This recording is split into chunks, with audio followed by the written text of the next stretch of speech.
Dear friends, allow me to open up with a question, and then we'll move on to the point of this broadcast.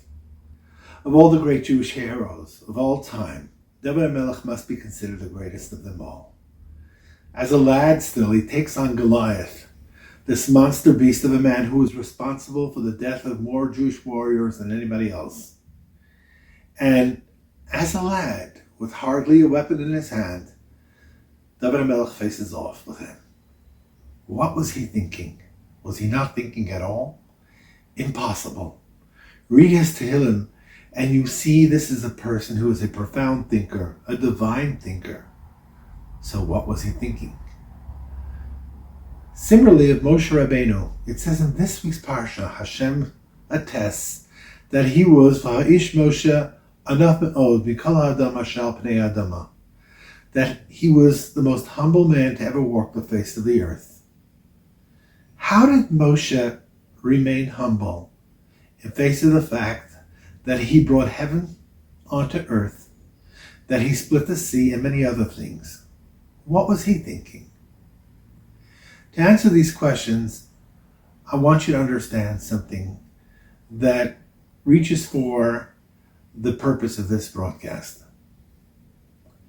You see, ladies and gentlemen, this is the 13th year since the passing of my wife, Aleha Shalom. She was a remarkable person, and each year, on the occasion of her yahrzeit, we pay tribute to her and support the organization that carries her name so that we may continue the beautiful work that she did. This year, instead of a concert, I had the idea to bring a very special speaker who has been moving the Jewish world from the US to Israel to Australia, basically every continent. Everybody, hundreds of thousands, have been moved by his delivery and the point of his address. He is a remarkable person. His name is Shalom Rubashkin, and many of you may be familiar with him. I can tell you that I went to school with him in 9th grade, and he was a burning soul back then. Shalom Rubashkin is an amazing person, and he speaks about trust and faith in Hashem on a personal basis from personal experiences. Shalom Rubashkin, as you may know, was incarcerated by the government for fudging a document on a loan application, and they put him away for 27 years, a life sentence. 11 children at home, one of them autistic, and a loving wife. And they robbed him essentially of everything he had, depleted him of everything.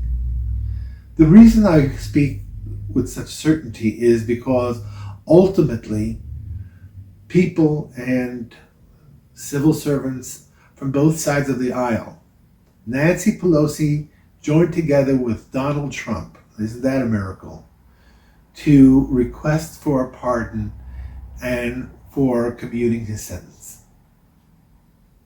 But that's not the point I want to make here. I want to tell you about Shalom Rubashkin. Shalom Rubashkin is a man who is running a $300 million a year company, and his dining room was furnished with folding tables and folding chairs. Everything he had went to charity. That's a fact. After these remarks, there will be some video clips that you should watch. They will move you to the core of your soul. He will come here and talk about trust and faith in Hashem, which is how he survived in face of a life sentence. It's a remarkable, remarkable address, and the words will inspire you to the depth of your soul. You see, it's trust and faith in Hashem that got David HaMelech and Moshe Rabbeinu to where they were. And if we can have just a fraction of that type of trust, our relationship with God, our personal lives would be so enriched. Listen and watch some of these clips. See the way Shalom Rubashkin speaks, and you will be moved just as well. So I am asking you, whether it's to pay respect to Chaya Zlata Gajcinski, whether it's to inspire yourself to have a closer relationship to God, please join us June 20th at the Hebrew Academy. Please make a reservation either at 240-200-4515. Again, 240-200-4515, or at yadzlata.org. I promise you, ladies and gentlemen, that this is not an evening you want to miss. It will change your life. That's not an overstatement. This is something that is extraordinary. Hundreds of thousands of Jews who heard him speak will tell you the same. In Montreal, he came to speak for an hour session. He was held over for 7 hours. That's how he moved the people. So please join me, make your reservation, and I look forward to seeing you there. Thank you for the consideration, and tell your friends about it too. Keep well.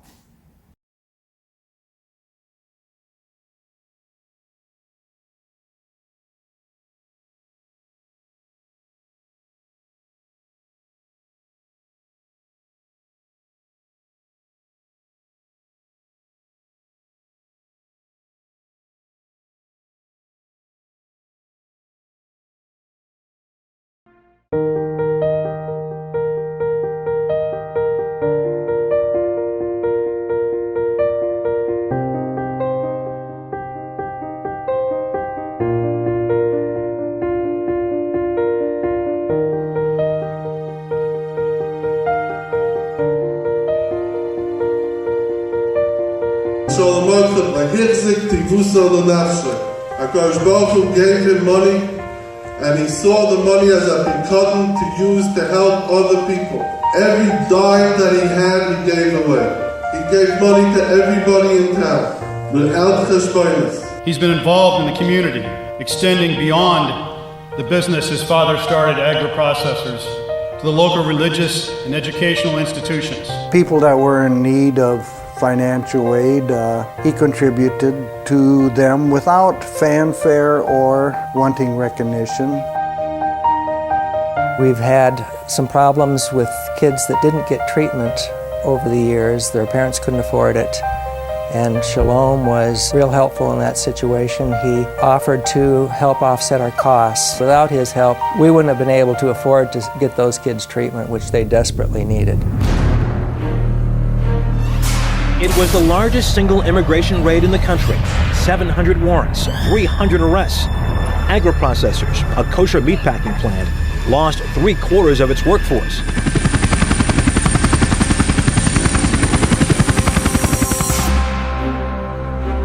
A matter of 3 hours, what his father had built with his bare hands and had operated for 20 years from nothing to a $300 million a year business was destroyed.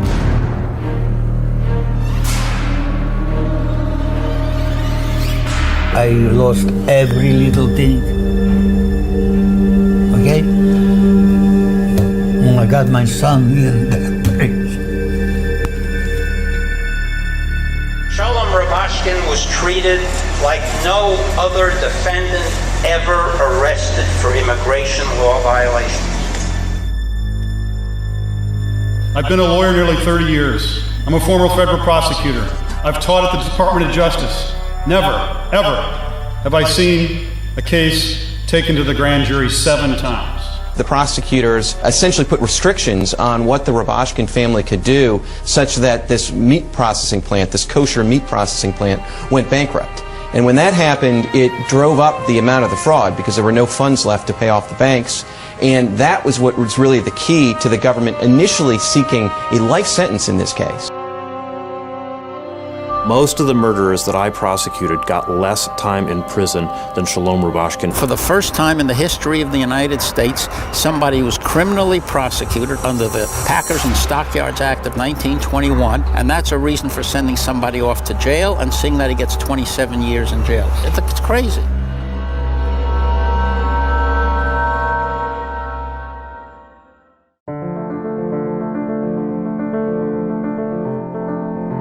Yisrael the Sufar, the Mashava. They make plans, they plot against us, and it is undone. Davar Davar, they speak, they write motions. Lo Yakum, it will not last. Ki Imanu Kale, our Father, the Eibush that is with us. As he got up after the sentence was imposed, and I was sitting right behind him, he turned and he looked at those family members that were there, some of whom had tears in their eyes, and he smiled, and he urged them to smile too. And I suspect that he smiled because there is something that is far greater, far more powerful than that black robe that judge wears up there. And I'm embarrassed to say that I couldn't wait to go into that horrible prison, because the opportunity to spend 5.5 or 6 hours alone with Shalom Mordechai Rubashkin was something I knew was unique and special, and something that I would cherish for the rest of my life. Don't mistake the pain for fear. Don't mistake the pain for worry or doubt. We are not afraid, and we are not worried. We have no doubt that the ending to the story will be a happy one.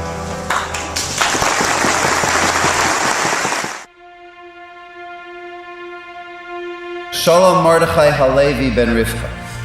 The mere fact that I can simply mention his Hebrew name, and virtually every single one of you in the audience knows exactly who I am talking about and why we were davening for him, says a lot about how the Rubashkin case has galvanized our community over the past weeks and months. With these obstacles and these challenges in front of us, Yidden are gathering from all over the world, coming from different backgrounds and upbringings, coming together as one. 10 days ago there was a kinnis amongst the Satmar community. Over 1,000 people were there.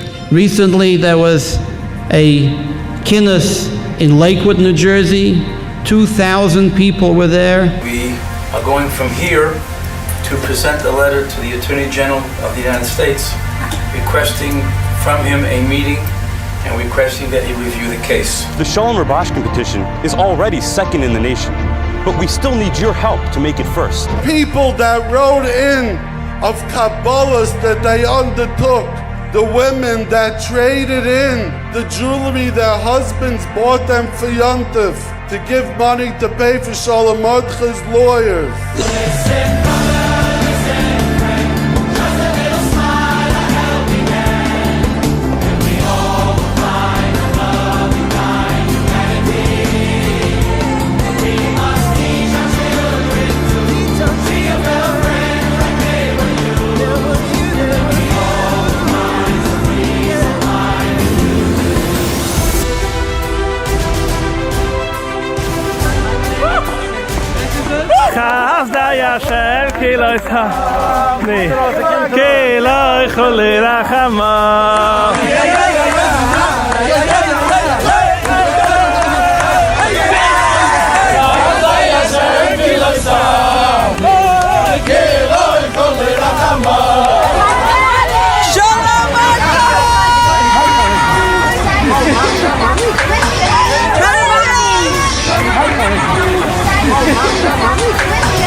Hunderter Jiden sind gekommen da, in Waterpark zu freuen sich, die absurde Teva.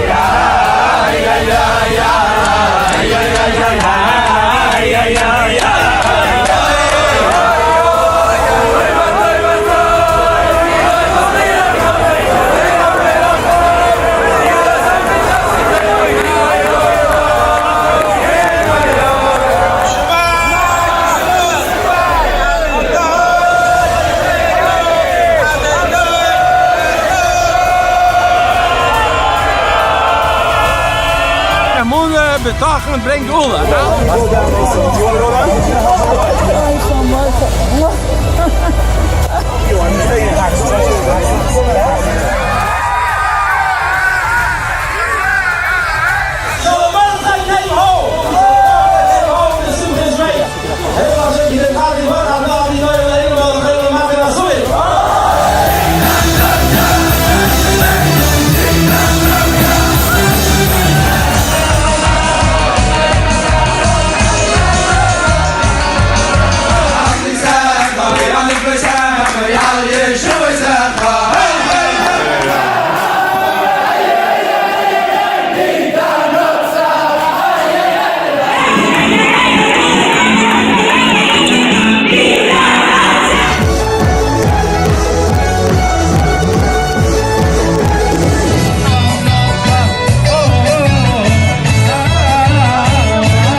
nearly 100 former prosecutors, Republicans and Democrats, pointing out the injustice of this case.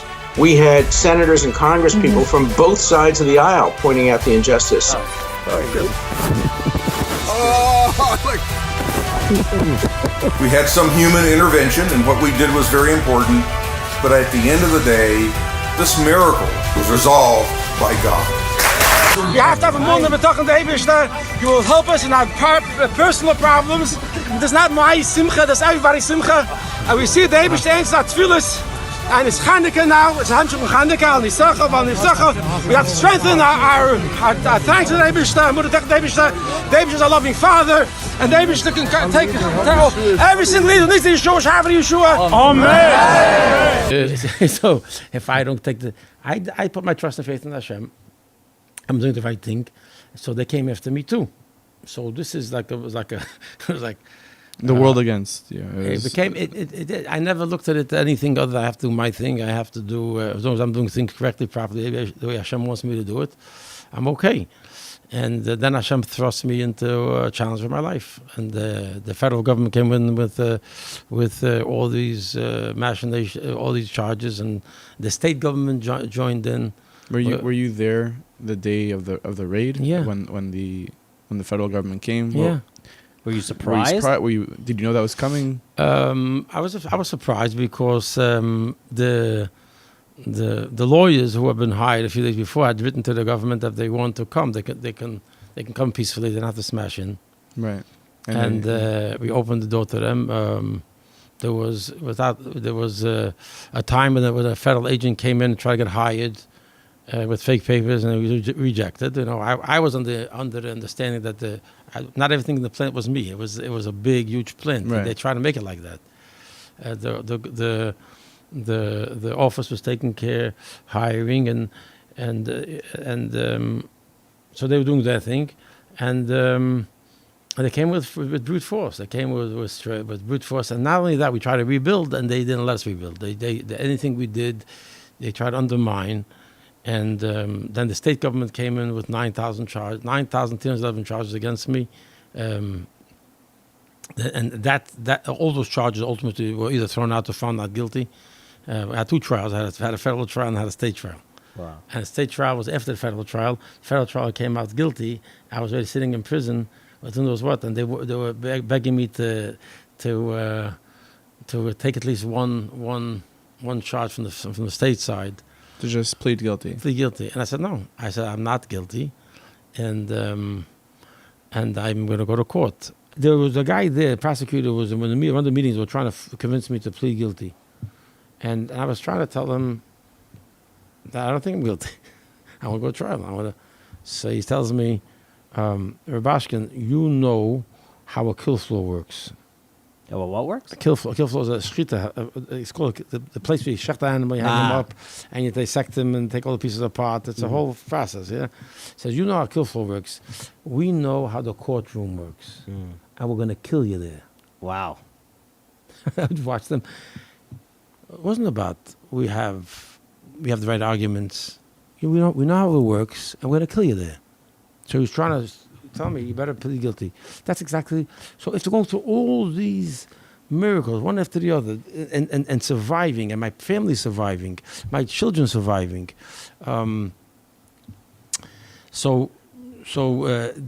every morning I thank Hashem for all those times. So I talk a lot about it. It's hard for me to talk. I mean, it's pretty hard for me to put out a book like this. A lot of stuff is private, right, in a certain sense. On the other hand, I think a lot of Eden are telling me they're getting a lot of chizuk. I get many, but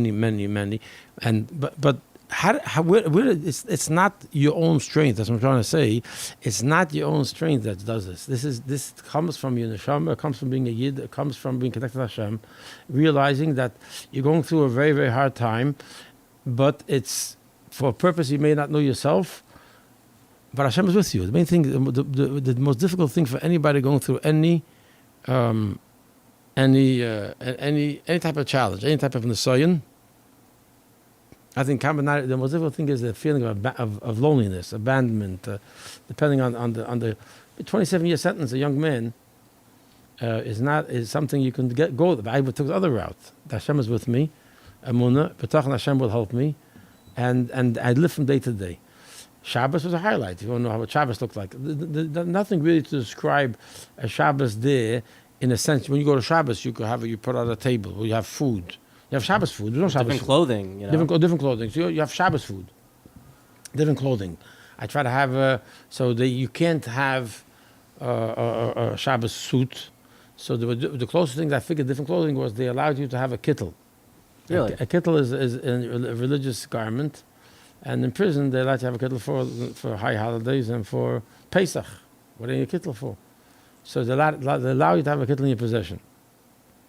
So I use a kittel. That was my kapota. White kittels. I had Rosh Hashanah every Friday night.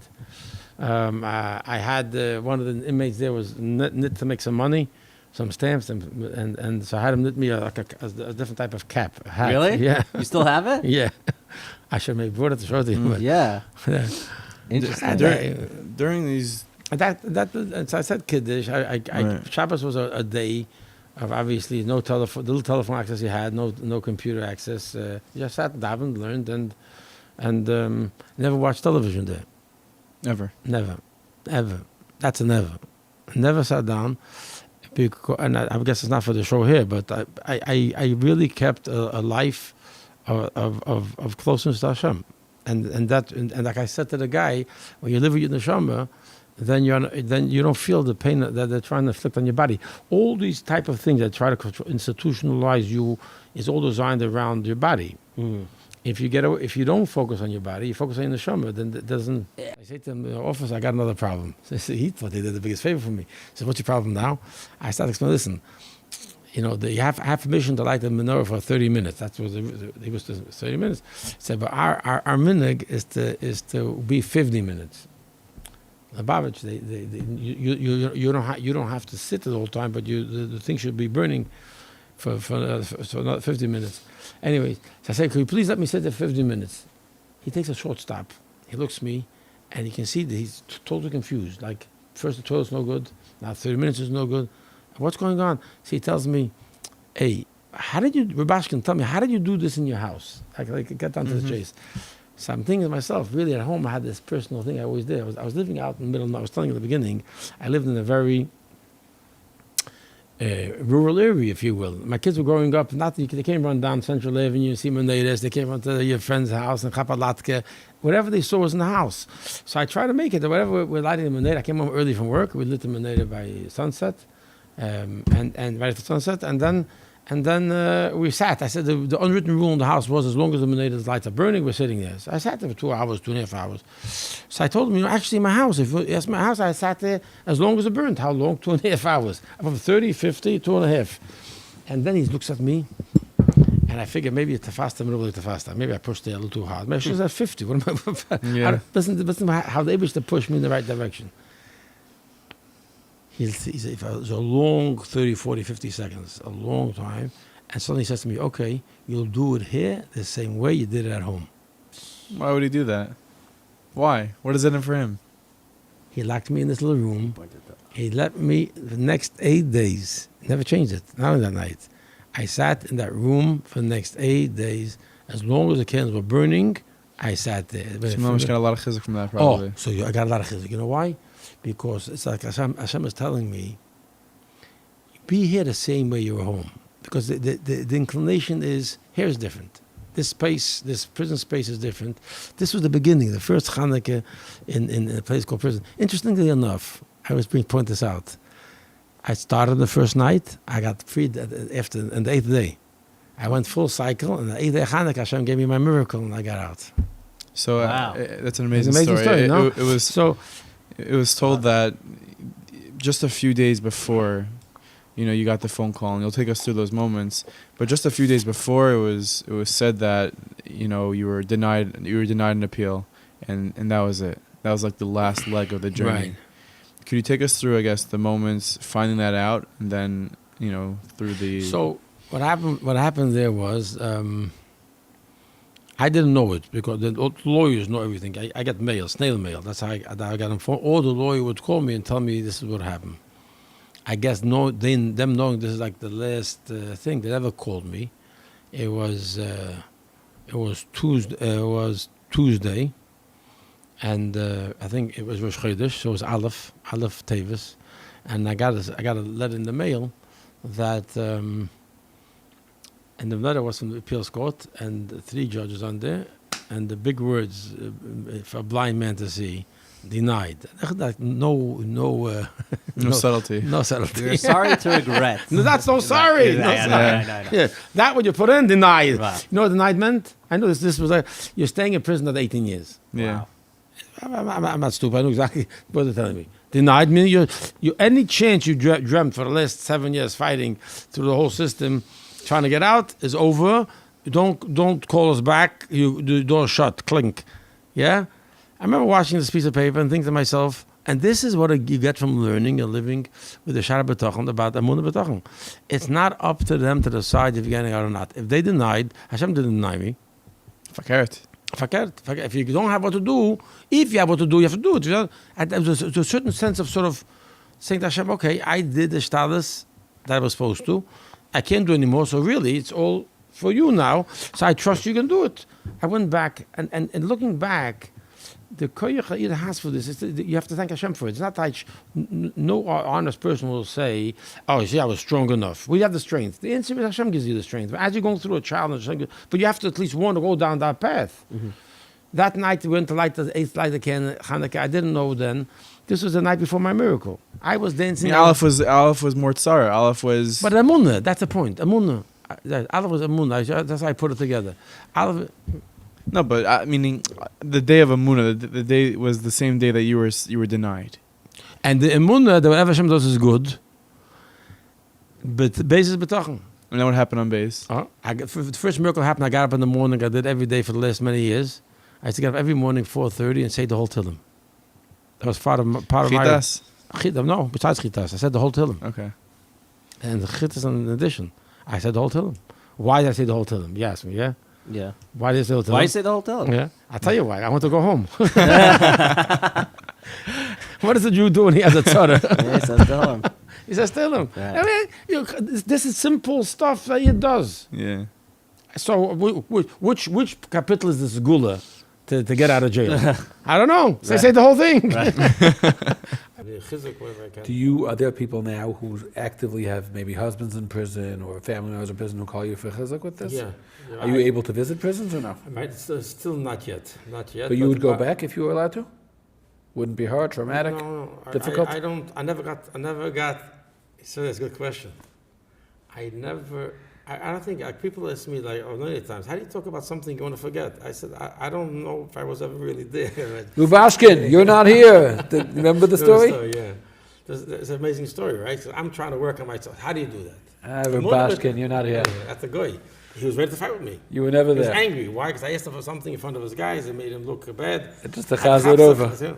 Right? Yeah, I asked him for you breached the etiquette. You asked him, you were in the middle of writing an email, so you asked him to get you water because they were going to shut down the computer. Ice.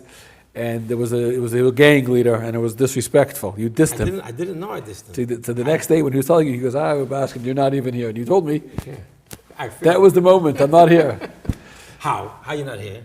A person has to know if he lives with his neshama. Emunah B'Tochen expresses itself in Teda Mitzvahs. So when you learn Teda Mitzvahs, you're expressing your neshama. When your neshama is expressed, you're not in the tzara anymore. Because who are you really? Your neshama. And that raises up all your goof, so to speak, all your physical, it gets raised up so you don't feel the pain. Of course you're in prison, but you don't feel the pain. I heard people describe me as being always happy. It's really missing you. You think I was happy being there? No. Definitely not. But the happiness was knowing that Davish is with me, because one of the hardest things going through any Nisayan is the feeling of I can't even imagine what 1 hour was like. I was once visiting you, and your kids were there, and you leaned over to give him a kiss, and the guard, he's sitting over there like a Grace, a lifeguard chair, and he's like, Rubashkin, no! Yeah. You couldn't kiss your kid on the forehead. And you imagine the pain for me and for the kid. So the word is, okay, so you can focus on the pain, or you can focus that the Eibishter wants me, not these things shouldn't affect me, and we can continue being the same year you were before, right? When you know you're doing what the Eibishter wants, right? and you know that the Eibishter is going to help you, you're able to could maintain a simcha d'chayim. Unbelievable. I want to talk a little bit about your father. You mentioned your father. That's right. Keine gedacht. So many people were nifter in this last kufa, in the last 8 months. Each one of them was a book. Each one was a sefer, and it was so many that they didn't always. Your father was nifter before Pesach. Yeah, test nissen. Father was a zach from a doyer. You must be full of haidah that he got to see at least these years. His simcha at the Tzutzadah. I came out. Indescribable. I wanted him to see the total victory because they robbed him and they took away things from him against the law and everything. But he was a munah, was steadfast, was beyond. Father was a chiddush. He was. They went to yeshiva chiddush. But the munah was without. Imagine a person working 50 some years or something, and it wasn't easy money for him. Everything was uzge hard worker. Yeah, he worked. But he was No, I remember coming home and walking into the butcher store. I tried to visit him. The butcher store was never a big money maker because it was a chesed enterprise. It made coming, money. eating. But he used it well. He did never. I told him, I started working by him. He tells me, I'm going to tell you something. I thought I'm going to have some good in business. So you say it. He tells me, Shalom Archa, Friday afternoon, Friday morning, whatever, comes in a woman and she doesn't have money to pay you for the meat. Just the reason, don't stand in between her. Just make sure she has the meat. I was saying the guilt. Write it down. Design. In other words, he saw. He told me, yes, you remember what you're dealing with. You're dealing with food. Don't let ever a dollar to chashon to hold back. So somebody give. I remember the Bnei Yeshiva coming into the store. I was standing there, let's say Thursday night, Wednesday night, and it's for Philadelphia. A yeshiva that I want to think about right now, but all the yeshivas that walk in, my father, big smile, they open up his big bags and start taking meat and filling it up for them. I say, it was unbelievable. Mama's unbelievable.